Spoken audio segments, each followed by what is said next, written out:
guys, welcome back to The Lemon Abroad. Today I wanted to continue our conversation about renting an apartment in Italy, and specifically these are some things that might surprise you about your apartment here. So firstly, I mentioned in my last video a little bit about the heating and cooling situation. I mentioned that one of the things you should really look out for when you're looking for a new apartment is whether or not there is a heating and cooling mechanism already in the apartment. This is because it might be that your apartment is not able to be cooled down in the summer only by a cross breeze or by a fan. And in the winter, it might be that a space heater is just not sufficient. I think this is going to be more of a consideration in the South and Sicily, where the weather is milder. Because, for example, I would assume, I don't know, that houses, for example, that are in basically the Alps would definitely have some type of central heating system because it would be impossible without that. But here in Sicily, it is very common that you will not find a heating and cooling mechanism in the apartment. What I would look out for and what I recommended in my previous video is that your apartment at least have what is called a condizionatore, and this is a heating and cooling unit. And now they're fairly common to find. I have had apartments where I had a condizionatore and I barely used it. And I've also lived in apartments that did not have a condizionatore, but I really needed it. So based on my own experience and that of many other people, I would say that that is definitely something that you should look out for. And this is something before you rent the apartment. It's really hard to tell beforehand how the apartment, the quality of the building, the age of the building is going to be able to withstand the change in temperature. Even if we do live in a milder climate, it does get very hot in summer and it does get cold in winter here in Sicily. So this is the first thing that I would absolutely recommend. I've also seen that these do vary in quality. So for example, I've had newer ones that seem to really be able to cool down the apartment quickly, and others that maybe they're older, they take a very long time to warm up the apartment. So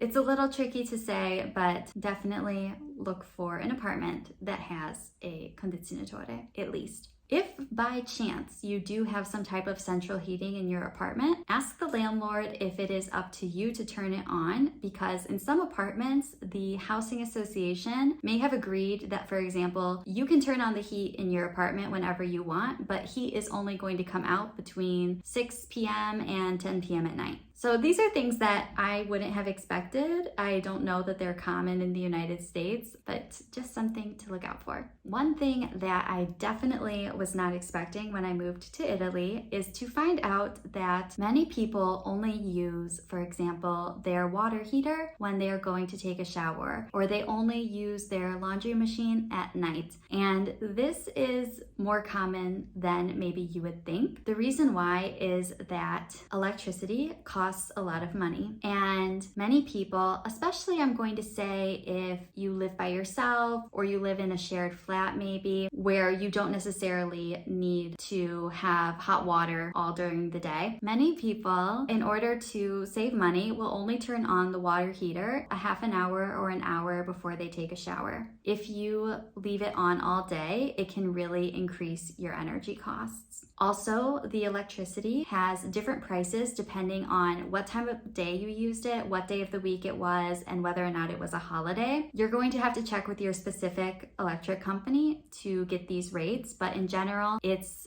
less expensive to use your electricity in the evening. So this is why many people will only run their laundry machine at night. One more thing about the electricity, and this doesn't happen in every house, but I have seen it happen in a few different places, where if too many appliances are being run at the same time, it could happen that the lights will dim or all of the electricity will just shut off and you will have to go reset it. So this is just a word of caution if that does seem to be the case in your house, especially because, as I said, since it is cheaper to use the electricity, for example, in the evening, it could be that you are trying to do your laundry, turn on your water heater, use your oven, and do all of these things at one time, and it could just overload the system. It's not a big deal. It's just something to be aware of, because you might not be able to use all of your larger appliances at one time so that you don't overload the system. So speaking of the water heater as one of the appliances, it is very common, as I mentioned before with the electricity, that people only will turn on the water heater for a short period of time before they are going to take a shower or use the washing machine, for example. Your water heater may be able to heat up in a half hour or an hour because it might be quite small. I've had a water heater in my apartment that was basically the size of a microwave, and you would have hot water for maybe 5 to 10 minutes. Of course, at home, I'm used to having a water heater that heats a whole house and is running 24/7. So you really have as much hot water as you need. So this was really hard for me to get used to. Now, I've only ever seen those larger water heaters in homes, for example, family homes. In smaller apartments, usually what you find is a small water heater. But if your water heater is really the size of a microwave, you're not going to have much hot water, obviously. There is another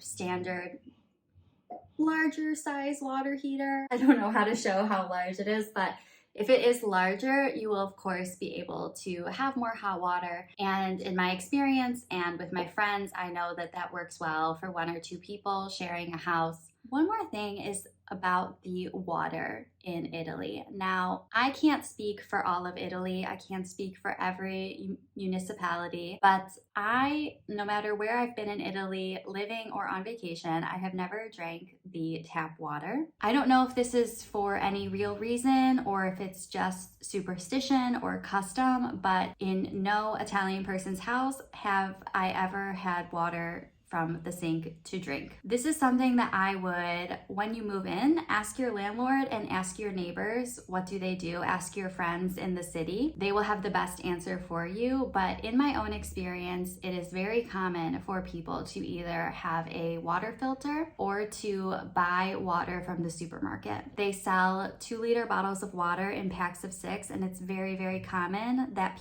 they'll either take it for themselves or have many packs delivered to their house at once to kind of stock up on water. For me, that was just too much of a hassle, and I didn't like using all of that plastic, so I have a Brita water filter, and that seems to work fine for me. Once you move into a house, maybe where you're going to stay for a few years, or if you buy a home, you could look into just having a water filter that you put directly on the tap. That way you don't have to think about anything. You can just use the water directly from the tap. This is of course only for drinking. For washing dishes, for showering, the water from the tap, in my experience, is fine. I don't want to make any blanket statements, and of course do your own research, which in this case would be talking to your neighbors. They will tell you what they've been doing probably for years, and that's the best way to get any information, I think, about your apartment or about the neighborhood or about things going on. One thing that may also be surprising to you is using a gas stove and having a gas tank in your apartment. So in every apartment I've lived in here, I have my own personal gas tank in my apartment, and it's called a bombola. And I think it's a relatively economic option depending on how frequently you use your stove. You replace them every few months. When you move into a new apartment, you can ask one of your neighbors if they have the number of the person who can come bring you a new gas tank when you need it. And yes, they will really bring the gas tank into your apartment, change it out, and take the old one away with them. The one thing about the gas tank that's a little tricky is that you never know when it's going to finish. So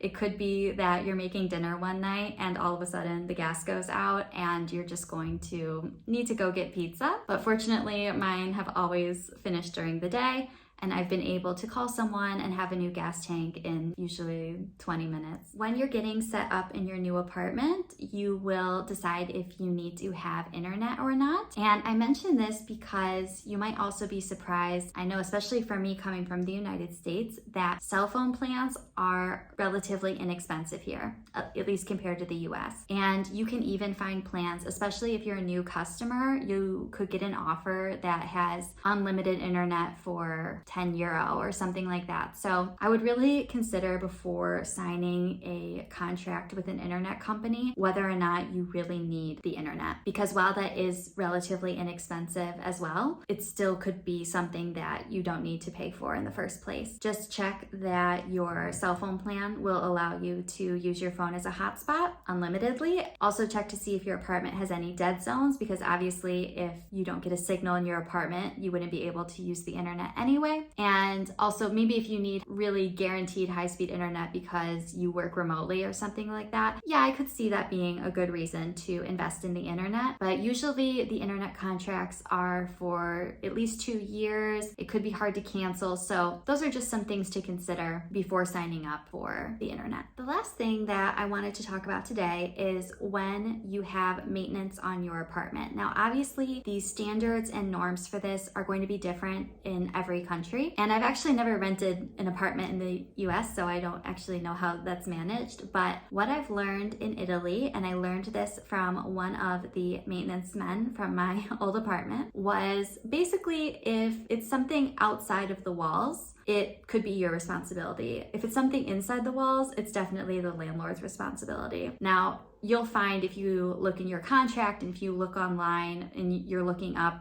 tenants' rights and responsibilities, that normal maintenance is going to be your responsibility. Also, obviously, if you broke something, it would be your responsibility. But anything that's considered extraordinary maintenance, that's going to be the responsibility of the landlord. And this is something to be aware of so that you don't get taken advantage of. I mean, I can only speak from my own experience, but to make sure that you don't, get talked into trying to pay for the new water motor for the entire building. If your landlord is asking you for a contribution, then it's probably not actually your responsibility, and who knows, it could be in good faith and it also could just be a way to get some extra cash. So just something to be aware of. Basically, also, if something was in your apartment already, like it came furnished with a kitchen and a refrigerator, and the refrigerator stops working, it's not your refrigerator, it's the refrigerator of the apartment, and you're just taking care of it. So if it stops working because it's 20 years old, then your landlord should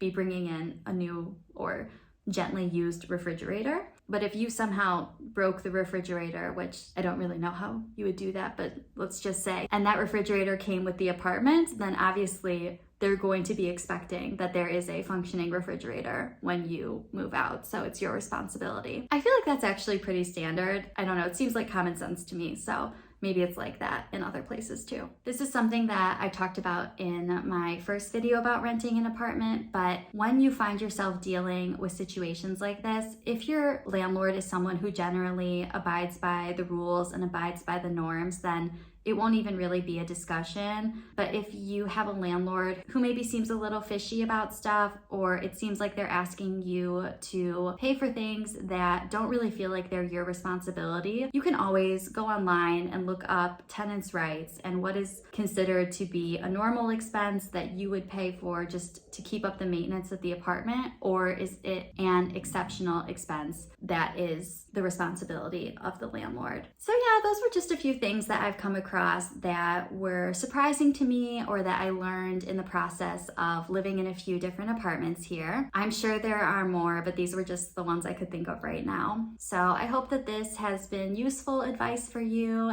and helpful in your process of renting an apartment. Thank you so much for watching, and I'll see you in my next video. Ciao.